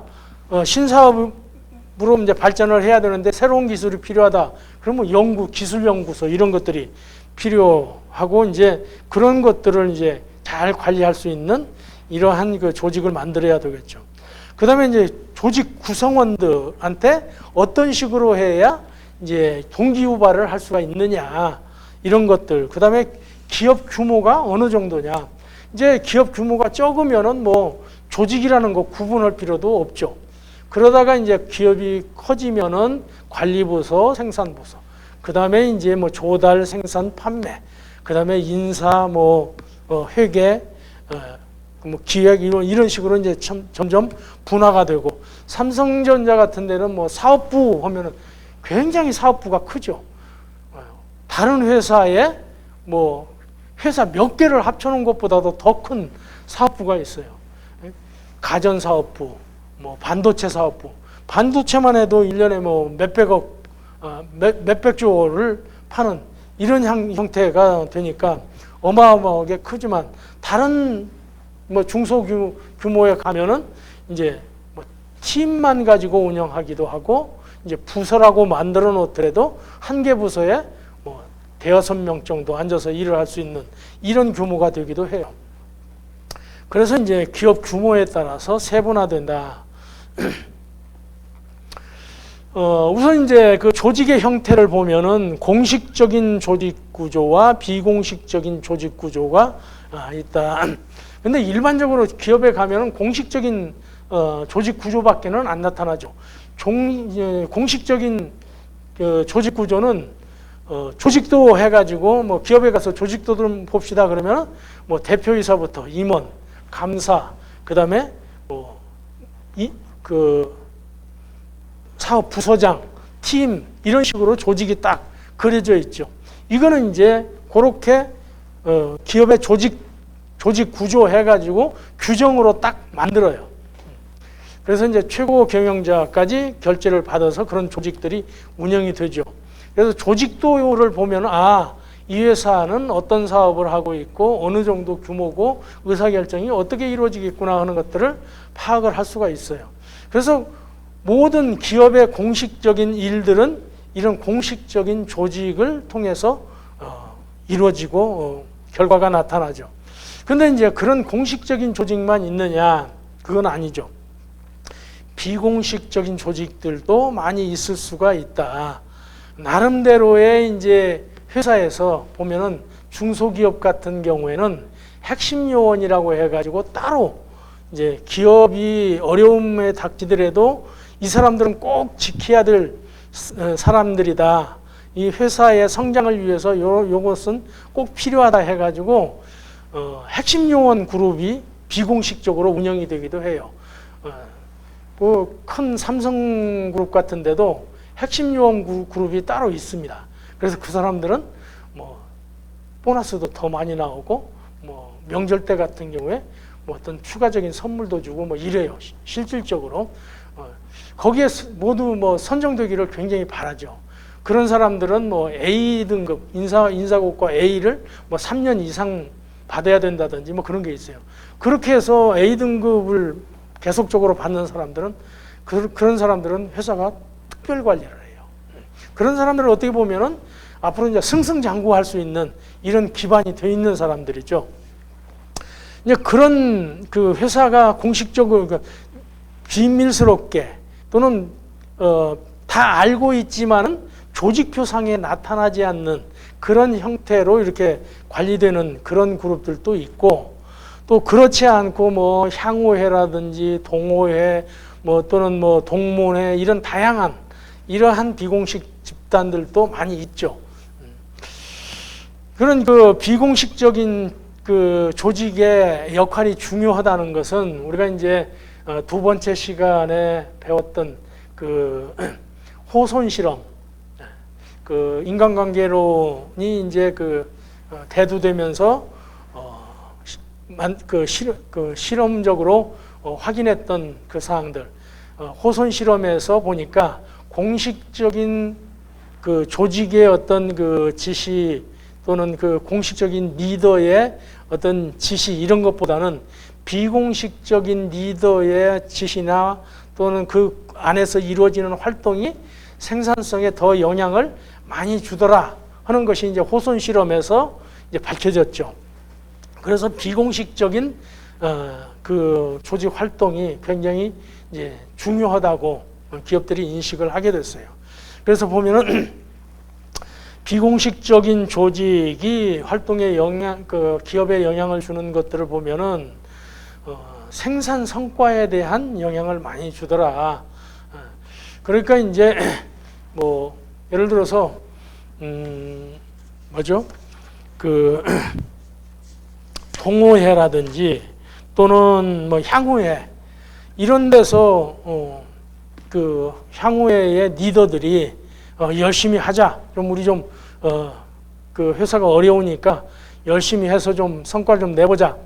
이렇게 이제 격려를 하는 이런 활동을 한다면은 굉장히 향후회의 활동이 왜 중요하냐면은 향후회 또는 동문회의 어떤 그 기업 내 동문회 이쪽에 리더가 예를 들어서 중요한 뭐 임원의 위치에 있다 또는 뭐 사장으로 있다 그러면은 아무래도 팔이 안으로 굽는다고 뭐 향후회의 멤버 또는 그 동문회의 그 멤버들을 아무래도 이제 이렇게 끌어줄 수가 있는 거죠. 그러면은 동문회장이라든지 향후회 회장이 야 좀 열심히 좀 해서 좀 성과 좀 내봐 이렇게 얘기하면은 그걸 위에서 부장이나 임원들이 이 얘기할 때는 뭐 공식적으로 반발을 할 수 있지만 여기에서는 그렇게 하기가 굉장히 힘들죠. 잘못하면은 향후회 동문회에서 뭐 뺀질을 당할 수가 있기 때문에 굉장히 영향력이 커요. 그래서 이제 이런 그 생산 성과에 많은 영향을 미치고 결국은 이게 이제 조직 구성원의 어떤 사기에도 영향을 미치고 또 잘못하면은 변화에 대한 저항이 될 수가 있죠.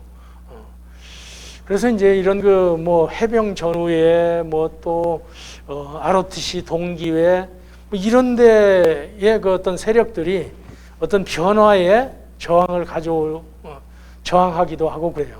그래서 이런 것들이 이제 비공식적인 조직이 공식 조직 활동에 영향을 미치는 거다 하는 거예요.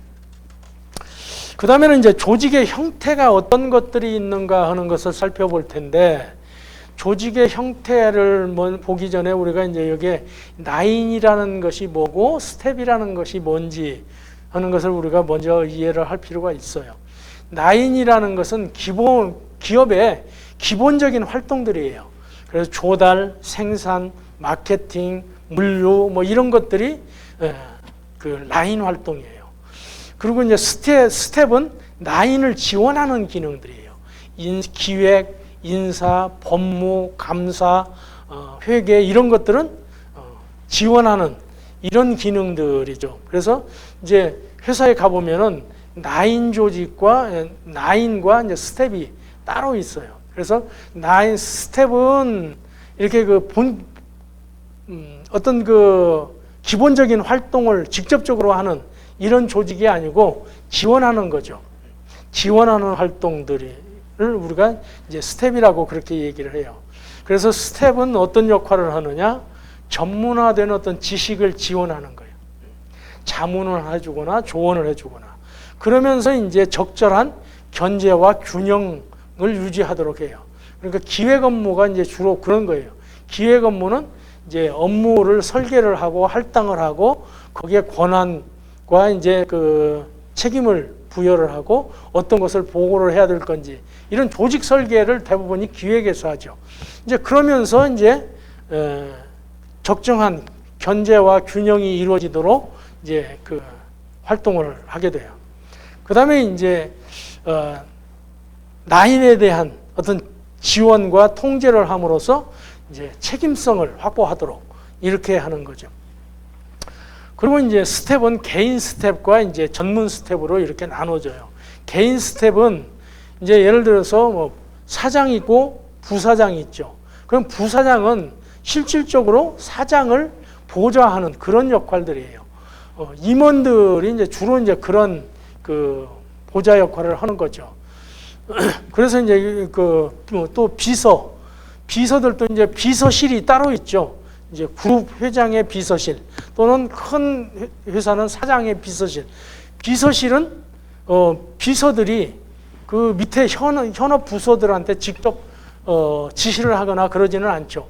그 사람들이 만든 일은 사장한테 보고가 돼서 사장이 지시를 하는 이런 형태로 일이 이루어지죠.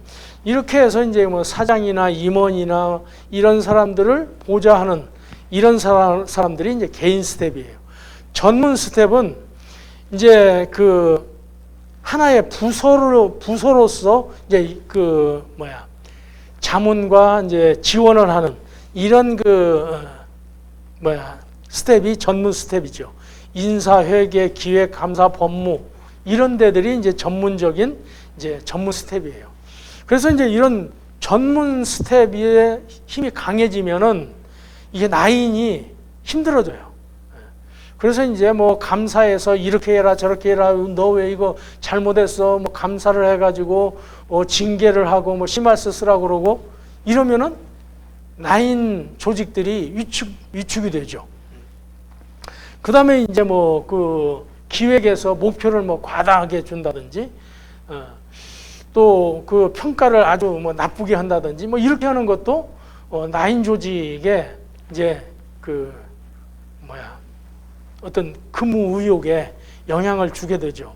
그래서 이제 개인 스텝은 비서와 같은 역할을 하는 그런 거. 또 나인의 리더가 공석일 때에 뭐 대행을 하는 그런 역할을 하는 거고, 이제 전문 스텝은 이제 하나의 부서로서 직접적으로 조언을 해주고 지원을 하는 이런 일을 하는 거다. 그래서 이제 공식적인 조직의 형태를 보면은 나인 조직으로만 이루어져 있는 이런 조직들이 있어요. 이 군대식 조직이죠. 보면 어때요? 사단, 연대, 대대, 중대, 소대, 분대 이게 쫙 나인을 타고 내려오죠. 이거는 이제 전부 전투를 하는 그런 조직들이에요. 근데 이제 그렇게 하면서 이제 참모부들이 있죠. 연대만 가더라도 이제 참모부서가 있죠. 인사참모, 그 다음에 교육참모, 뭐 작전참모, 정훈참모 이런 식으로 이제 연대장을 보필하는 이런 참모들이 있어요. 그 참모부서는 중대를 지시하는 이런 그 조직들은 아니죠. 연대장을 대대장을 이제 지시하는 대대에 지시하는 이런 조직이 아니죠. 연대장을 보필하는 그런 조직이죠. 그래서 이제 군대 조직이 대표적으로 나인 조직이에요. 그래서 명령 일원화 원칙이 철저하게 지켜져요. 그래서 각 참모부서에서 결정되는 것들은 연대장을 통해서 대대장한테 지시가 되고, 대대장은 중대장한테 지시를 하고 이렇게 돼 있죠. 직능식 조직은 이제 그 전문 분야별로 이제 일을 전문화시켜서 수평적으로 이제 늘어놓은 거죠. 그래서 뭐 R&D, 기술개발부, 생산부, 마케팅, 인사, 재무 이런 식으로 이제 각자가 역할을 맡아서 이게 이제 그 밑에 여러 이제 밑에 하위 관리자들을 두고 이제 그 업무를 수행하는 이런 조직을 우리가 직능식 조직이다 이렇게 얘기를 해요. 그래서 이제 분업화돼서 업무를 처리하는 방식. 그 다음에 이제 나인 스태프 조직이라는 게 있어요. 나인 스태프 조직은 나인 조직과 스태프 조직을 같이 운영하는 경우예요.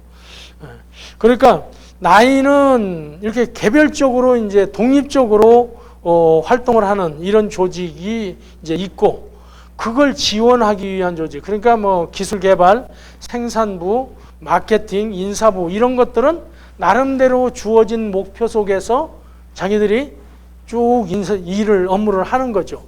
그런데 이제 스태프 조직은 기획, 법무, 뭐 준법 경영, 감사 이런 것들은 이제 별도로 감사부, 기획부 만들고 또 그 법무부, 뭐 감사부 이런 것들은 이런 R&D나 뭐 생산, 마케팅, 인사부들을 지원하기도 하고 또 견제하기도 하죠.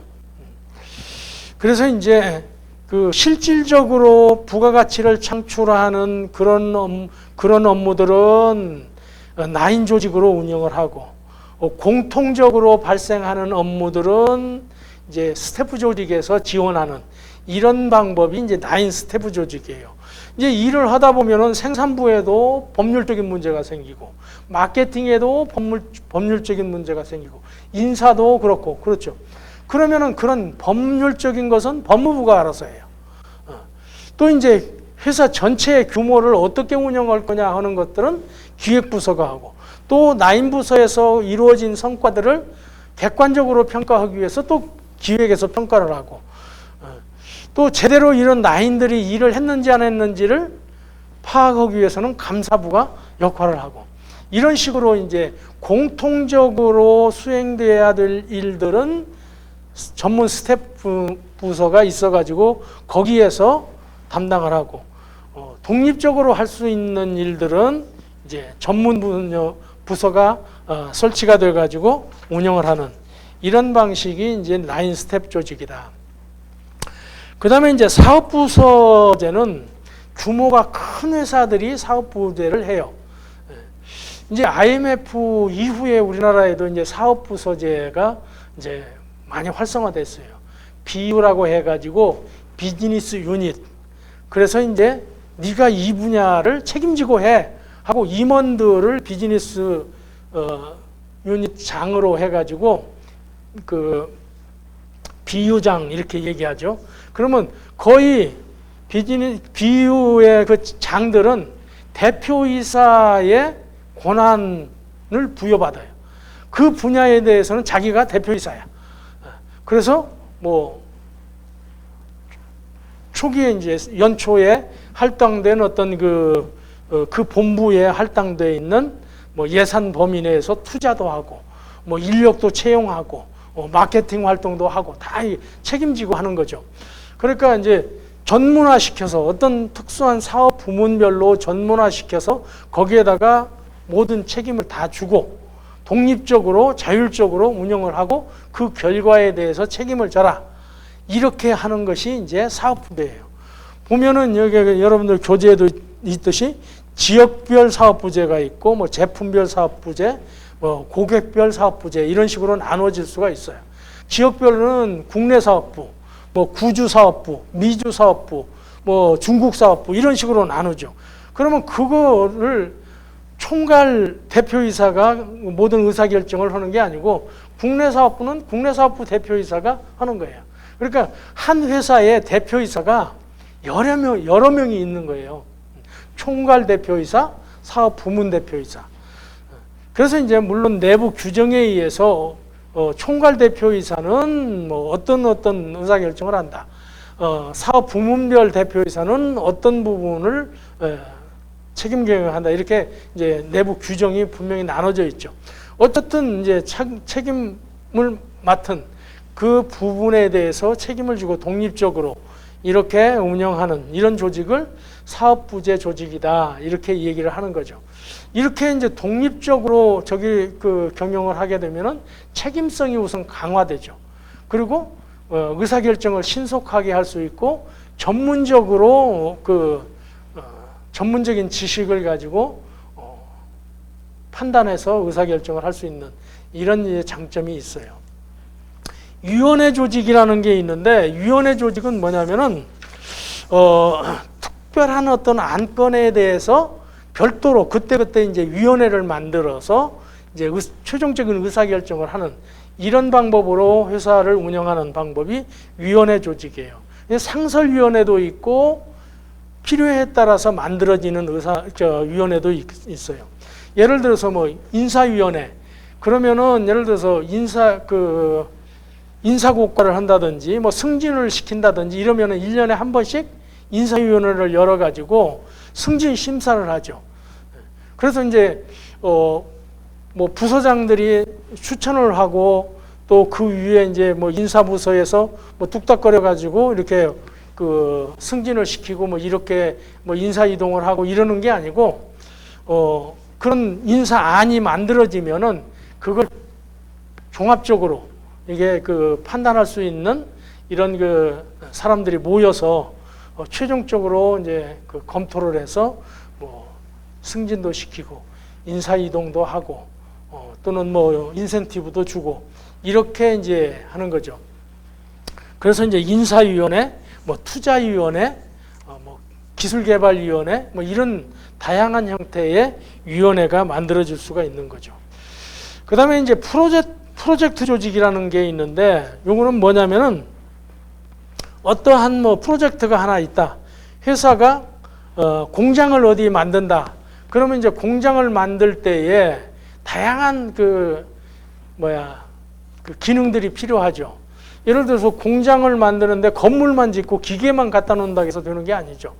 그러면은 이제 공장 건설 이제 그 프로젝트 팀이 만들어져 가지고 거기에는 이제 뭐 건축 전문가도 있어야 되고 기계 전문가도 있어야 되고 생산 전문가도 있어야 되고 또 그 인사 노무 관리하는 전문가도 있어야 되고 다양한 전문가들이 필요하죠. 그래서 이제 그 뭐 기계는 어떤 식으로 배치를 하고 몇 개를 갖다 넣어야 되고 또 이제 그 인력을 효율적으로 운영하려면은 뭐 그 업무의 플로우를 어떻게 하고 이런 것들을 종합적으로 검토를 해야 되겠죠. 또 자금은 얼마가 필요하니까 어떤 자금을 뭐 조달하고 언제 그게 자금이 투입이 돼야 되고 이런 것들이 이제 그 필요해요. 그러니까 뭐 공장 건설 프로젝트 TF팀이다. 그러면은 이제 거기에 필요한 인력들을 각 부서에서 차출을 하죠. 차출을 해가지고 이제 같이 업무를 그 프로젝트가 끝날 때까지 일을 하고 프로젝트가 다 끝나면은 다시 원위치로 돌아가고 이런 방법으로 운용하는 것이 이제 TF팀이에요. 그 프로젝트 조직이에요. 그래서 기업에서는 TF팀이라고 그렇게 얘기를 하죠.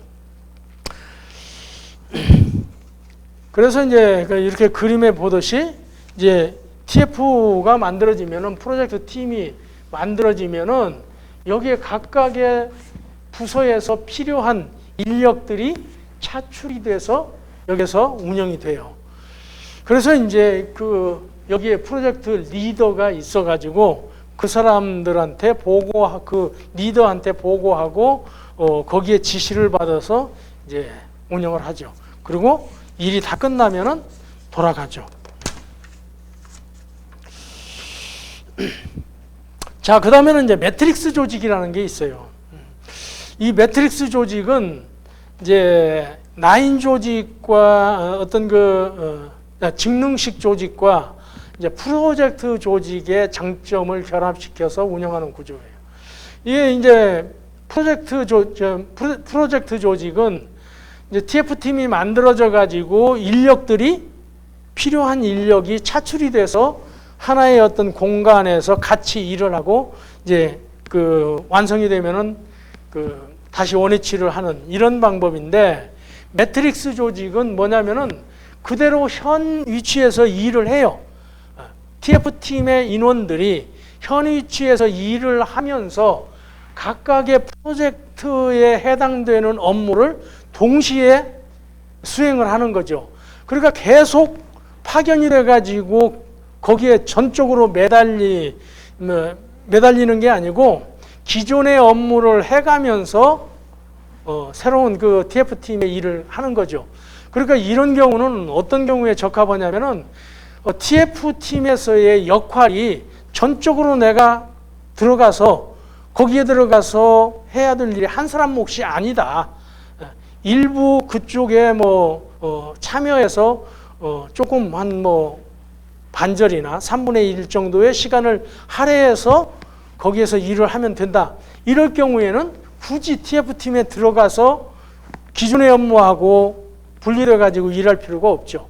그럴 경우에는 현재 위치에서 그대로 앉아서 일을 하면서 새로운 TF팀의 일도 같이 병행하는 이런 식으로 이제 업무를 하는 것이 보다 효율적이죠. 이런 식으로 하는 방법이 이제 매트릭스 조직이다 하는 거예요.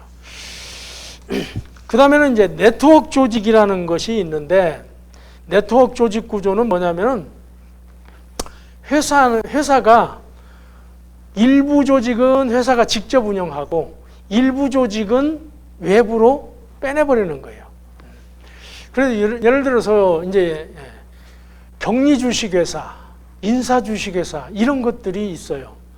격리 주식회사 이런 것은 뭐냐면은 회사 업무 중에 회계 처리 업무를 밖으로 떼어내 가지고 전문적으로 그 서비스만 해주는 이런 것을 얘기하는 거죠.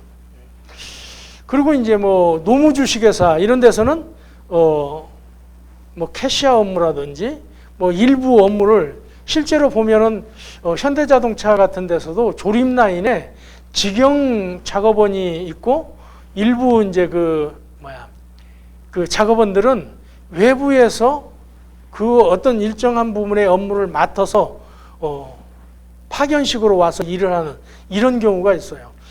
이제 이런 식으로 비핵심적이고 단순 반복적인 업무들을 이제 회사가 직접 안 하고 그걸 전문적으로 하는 회사한테 맡겨서 이렇게 그 조직을 운영하는 이런 방법이 있는데, 이런 방법을 우리가 이제 네트워크 조직이다 이렇게 얘기를 해요. 그 다음에 이제 가상 조직이라는 게 있어요. 버추얼 오거니제이션. 요거는 뭐냐면은 100% 다 아웃소싱이에요, 조직을. 그런데 어떻게 운영하느냐? 정보 시스템을 이용해서 운영을 해요. 이게 회사 중에도 보면은 가상 버추얼 컴퍼니라는 게 있습니다. 버추얼 컴퍼니는 이제 그 회사를 운영하되 생산, 뭐 판매 이런 조직들을 외부에 다 아웃소싱하고 나는 뭐 예를 들어서 일부만 가지고 그걸 정보 시스템으로 연결해서 그 회사를 운영하는 방법이 이제 버추얼 컴퍼니예요. 그러니까 나는 어떤 내가 어떤 부분에 어떤 제품의 핵심적인 기술을 가지고 있다. 그러면은 설계도 뭐 제품 설계하는 회사에 맡기고, 그 다음에 그걸 생산하는 것도 외부에 그 OEM식으로 주고, 그 다음에 판매도 뭐 제품을 판매하는 유통 채널에 맡기고, 뭐 이런 식으로 하는 회사들이 이제 버추얼 컴퍼니. 대표적인 게 이제 그 홍콩의 니엔펑이라는 이런 회사죠. 의류를 납품하는 회사인데 이 회사는 뭐 공장이 하나도 없어요. 전부 아웃소싱을 해가지고 마케팅만 해서 다른 회사한테 납품을 하는 이런 형태로 운영을 하죠. 이런 식으로 이제 그 정보 시스템을 이용해서 외부 조직을 활용을 하는 이런 조직 운영 방법이 이제 버추얼 오거니제이션이다 이렇게 얘기할 수가 있죠. 이런 식으로 이제 다양한 형태로 조직을 운영을 하게 된다 하는 거예요. 자, 여기까지 이제 그 설명을 쭉 마쳤고 이번 시간에는 퀴즈를 5문제를 냈어요. 그러니까 충분히 이제 여러분들 설명을 다 들었으면은 풀 수 있는 문제니까 요 5문제를 풀어서 이제 퀴즈 답을 제출을 하도록 이렇게 하시고, 자, 그 다음에는 이제 그 내가 요 여러분들 구글 클래스에 뭐를 올려놨냐면은 시험 범위에 대해서 올려놨어요. 그러니까 오늘 강의가 끝나고 다음 주에 그러니까 8주차가 되는 날 시험을 볼 겁니다. 객관식으로 25문제씩 볼 건데 25문제가 어디서 나올 거라는 것을 이제 정리를 해서 교재의 페이지하고 앞에 타이틀하고 페이지를 다 그 지정을 해놨으니까 그거 보고 여러분들이 준비하시고 시험 시간은 1반은 12시, 2반은 2시 이렇게 이제 나누어서 시험을 볼 거니까 지금 우리가 정식적으로 수업하는 교실이 307호죠. 중생관. 여기에서 1반은 1시에, 2반은 2시에 만나서 시험을 보도록 하겠습니다. 미리 와가지고 이제 1반이 48명이니까 8줄씩 해서 8명씩 해서 8줄로 이렇게 앉아서 시험을 볼 수 있도록 미리 준비를 해주세요.